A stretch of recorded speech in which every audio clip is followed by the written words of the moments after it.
Iowa State has been like in a couple of rough shows, and I think that's part of like too, um, kind of controlling the foul rate because you can't send a team like Kansas to the line as much as we did against Baylor and Oklahoma State. That's going to be a bit of a Yeah, recipe for disaster. And then turnovers, that'll have to be controlled as well. And then you just need Milan to be aggressive. Like, those are the three things. Milan's got to be more aggressive from the start. completely agree. So mine, number one, keep composure. You can't.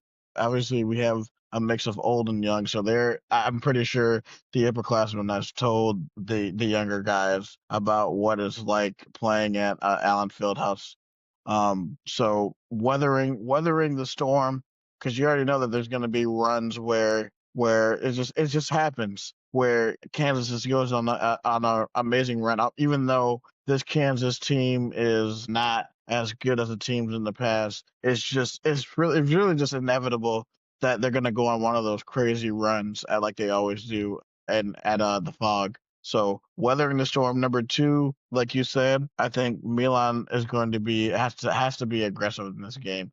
Can't be passive, and what he's been doing behind the 3 point line. Continue that, and then three, I think our guards definitely cannot get in the foul trouble. We have to be a lot more disciplined because you already know the whistle is gonna. They're already gonna be looking for a reason to blow the whistle at Allen Fieldhouse. Like we saw, the crazy comeback that they made against TCU. So you already know that they're gonna be looking for something to blow the whistle on. Those are mine. Um, and then lastly, how do you think that this game goes, Cody? Do you think we get our first loss, or do we continue our win streak? I think we're going to continue the win streak. I think on paper, this Iowa State team is much more well rounded than Kansas. Obviously, Kansas is going to have the home court advantage, but I think in compared to years past, Iowa State has a more like in depth team. They've got more versatility and all that. I think Iowa State they're probably going to be close. Like I mean, neck and neck with each other, and Iowa State will go on like a big run, and they'll be able to pull away and never look back. Nice, nice. Yeah, I think Iowa State continues their undefeated streak as well. I think this team just has a lot more composure than other years' teams, and they have a lot more depth than other years' teams. Like last year, we saw last year, like right after the K State game, we just went down there and it was ugly, and everybody absolutely folded, and that's when we went on an ugly losing streak. But I think we're gonna win something like a 70, 75, 71, something like that. I could easily see that. I can see All that as right. well.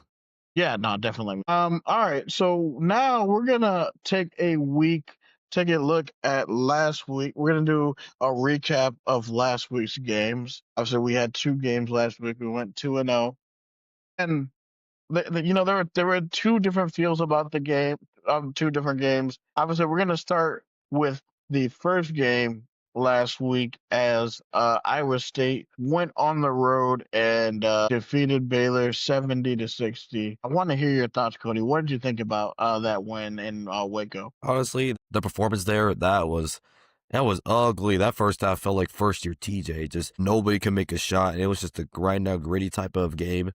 But to Iowa State's credit, they were able to just in the second half score 45 points.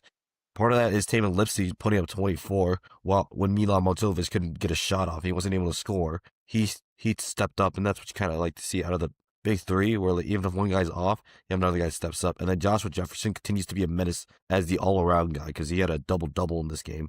19 points and 17 rebounds.